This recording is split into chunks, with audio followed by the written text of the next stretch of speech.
We are joined in the studio by Paul Kamide. Good morning, Bob. And Paul Kamide Jr. Good morning, Bob. And gentlemen, welcome to our program. Mr. Kamide, you were here just over 2 years ago to talk about a parole hearing that was then coming up for Thomas Marlowe. And Paul Jr., you were not with us at that time. But and this is my first opportunity to meet you, and I appreciate your joining us for our live segment this morning too.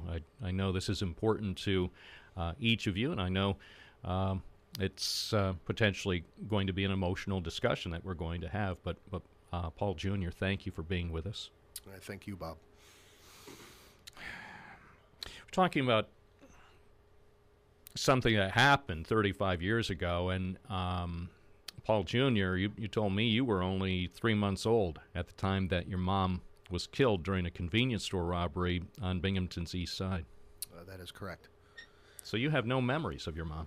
No, I do not. It's so hard to imagine being in the position that you are, and here it is 3.5 decades later. We're just a few days from yet another parole hearing for Thomas Marlowe, one of the men who was convicted of killing your mother, just 5 days after another deadly convenience store robbery just a few miles away in Shenango County. Yeah, that's correct. Everybody wants to know where they come from. They want to know their parents, and unfortunately I was never given the opportunity to get a chance to know my mother. It's it's unfortunate. It takes a toll on you. Every 2 years, it just brings up again, opening old wounds. But we're going to continue to do everything we can to make sure that this monster stays behind bars. Now, Paul Sr., tell our listeners, for those in our audience this morning who aren't already familiar with what happened in 1982. Well, I was working at a local machine shop in Enwell, and my wife was called earlier that evening to see if she could cover another shift for another person who was working at the J&J Stop and Shop on the east side. And she said, sure, I'll cover for you. And then, we both went to work. I got a call sometime later in the evening around 10 or so by the Binghamton police. And officer was very gracious, because I'm sure he knew what had happened, but he certainly wasn't going to tell me what happened. He just said, hey, look, Mr. Kamide, it appears that your wife may have fallen and she's hit her head and she's unconscious. And she's at the hospital, and, could you go there? Yes, sure. Yeah, no problem. And I didn't know what had happened until I arrived. Because I'm not sure if I would have been able to make the drive if he would have told me what happened. But nonetheless, I got there, and then I was told, what had occurred. And it took a while. I mean, at that time, your wife Christine was still alive. Yes, this happened all on the 21st, and she actually died on October the 2nd. There wasn't any brain activity, so when there's no brain activity, especially for that long a period of time, it really doesn't make a lot of sense, to keep anyone on life support. So I had a conference with my in-laws, and we decided it was probably the best thing to take Christine off the life support. Tough decision. Well, my father taught me a lot growing up, and one of the things he taught me was that, Paul, you got to play the cards you're dealt. Sometimes the cards aren't very good, but you still have to play them. So I played them. That's all I could do. You got to keep going. Christine had not been working at the convenience store for very long. I mean, just as I recall, just for several weeks. That is correct. Before this happened. Yeah, that's correct. I worked third shift, and she was working at a local bank on first shift, and she decided, you know, I think I want to get a job that matches your shift at least a little bit closer, because we didn't really see a whole lot of each other in passing, and then on weekends. And so, you know, she took that job, and you know, she liked the job. It, you know, it was a busy job. Time went by fast, and then we generally got home on or about the same time. So, I mean, it was working for us at the time. And then Tom Marlowe and Herman New showed up. Had she ever expressed concerns about her safety when she went to work? No, actually, she was confident. And I'll tell you, Bob, I can't say enough about the Binghamton police, then and now. Top-notch outfit. One officer in particular, I think that cruised the east side quite a bit, was Officer, can I say his name? Sure. Tom Connors. And she said they're always, if they're not stopping in, they're going by. And she says many times, and this was back when there wasn't a whole lot of cell phone usage, they had a pay phone. It was right smack dab in the parking lot. And they would park the vehicle there. They'd make whatever phone calls that they had to make, and then go. And she would tell me, it's not like they're there for a couple of minutes. You know, they'd be there for, you know, sometimes 10 to 12 minutes, making whatever calls they had to make, and then they move on. Purely at random. It wasn't like, okay, it's 9:30 and I have to stop and make a phone call. After what happened in Afton at the convenience store in Chenango County just a few days earlier, had she been aware? Had she paid attention to the news accounts of... We had, but again, you know, we both felt that, you know, the police were cruising the area on a consistent basis. And we couldn't, I mean, it's like, who would be crazy enough to try another convenience store robbery, certainly in that short a period of time and that close? You know, we found the two. Of course, this all happened too as you and Christine just had welcomed Paul into the world. He was your son. Yeah, our lives were, to say the least, turned upside down, tore apart, and it was rough. To have someone there, you know, 1 minute, and then they're gone in the next so quickly for absolutely no reason except a couple of $100 to blow in a couple of bar rooms. And that's the thing. The amount of money involved in this robbery was negligible when you consider the loss of life, and then ultimately 2 men being convicted of murder in this killing. It's just astonishing what this was over. That's correct. I mean, I can remember mulling all those facts through my head. I mean, you know, who kills somebody for a couple of $100? Yeah, that's a sociopath. That's someone who is a cold-blooded killer who enjoys that. That's how they get their thrill or that power. And then as the tale unfolds, you find out that they told her to lay on the floor, you know, on her stomach, and then they killed her. It was heinous. I mean, there's no other way about it. It was one of the most horrific crimes that happened in modern history in Binghamton. That's correct, and that's why whenever that monster Marlowe comes up for parole, I'm going to be there. I'm going to be protesting his release until the day I die. There is absolutely no reason, none, that any reasonable person can come up with as to why a 2-time cold-blooded killer should be released on parole. The other man involved here, Herman Dennis New, is the man who, by I believe all accounts, was actually the trigger man, the person who killed James Wilcox in Afton and then 5 days later killed Christine Kamide in Binghamton. That is correct. You see, what happened, Bob, Herman New received 2 consecutive 25 to life sentences. So what a person has to remember is you always have to do the low side. So he does the low side, 25 on the first, and then he starts the low side, 25 on the second. So he's got to do 50 before they'll even look at him.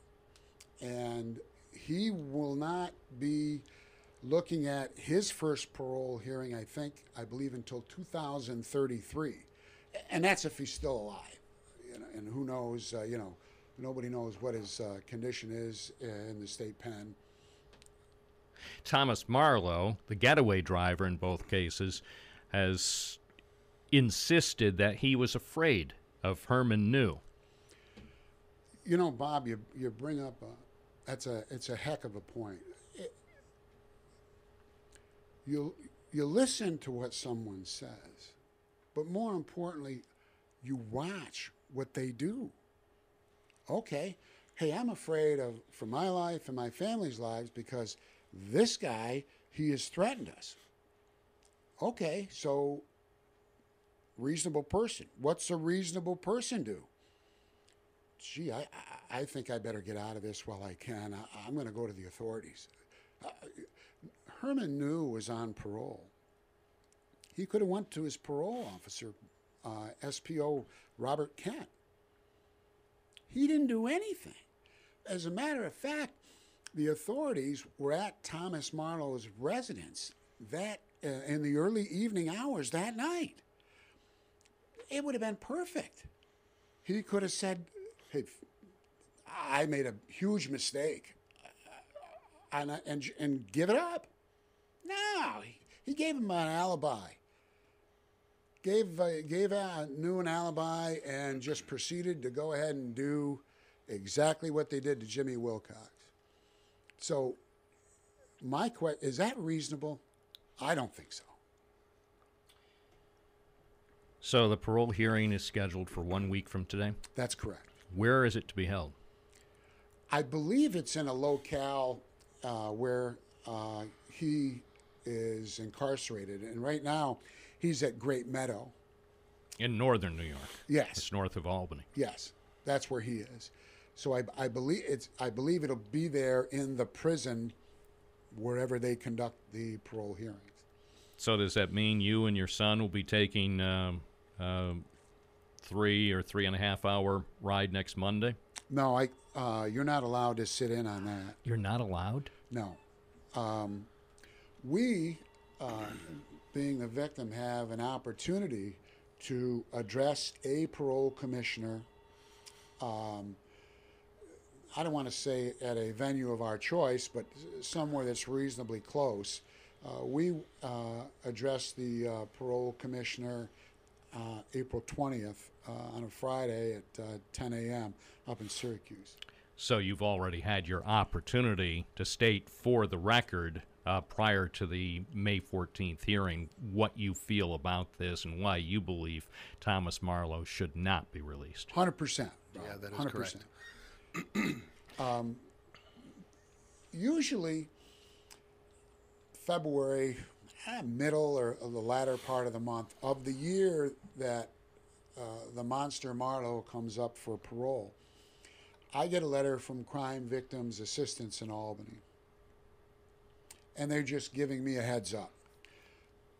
Tom Marlowe's due for a parole hearing.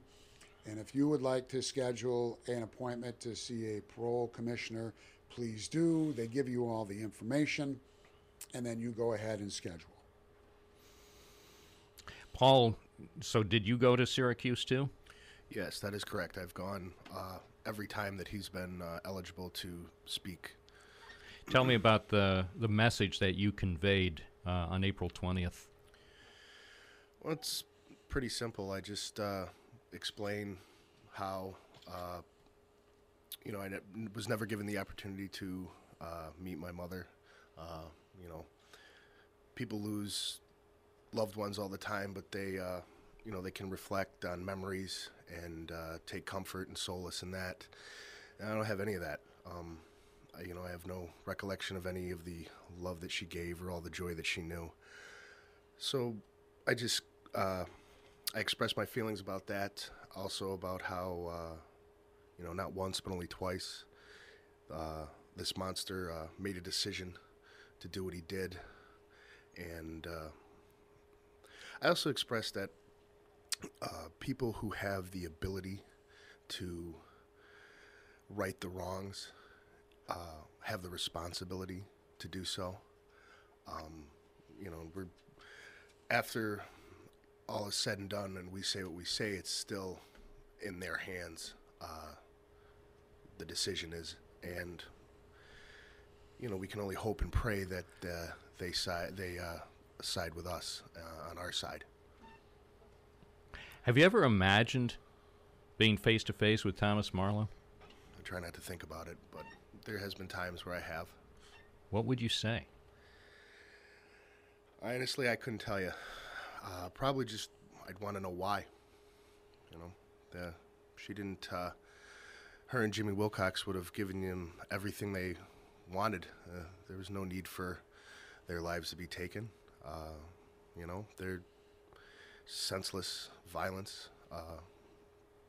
They could have had anything they wanted, and they would have given it to him. They wouldn't have given him a hard time, but they chose to take the lives of two young people in the community for just a couple of $100 to blow at a bar. It's just senseless.